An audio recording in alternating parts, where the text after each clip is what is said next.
Jeg sidder lige og kigger på den nationale sundhedsprofil fra 25, den udkom her i marts 26, og jeg synes, det er ret alarmerende, at der er så mange unge kvinder, der går rundt og døjer med stress.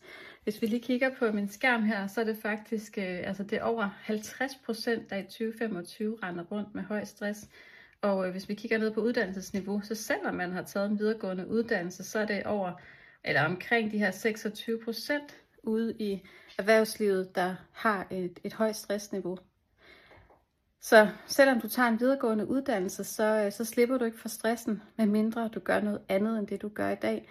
Og det er jo at uddanne dit studiemindset. Altså at uddanne dit mindset-kompas, så du har styr på dig. At du også får et højere selvværd, så du har mod til at sige nej og stå op for dig selv og sætte foden ned og designe det liv, som er vigtigt for dig.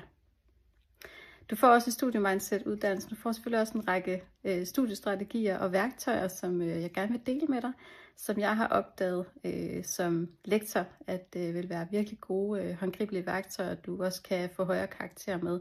Og det kan jo også godt være, at det vil stresse dig mindre, hvis dine resultater også var dem, som du egentlig arbejdede hen imod.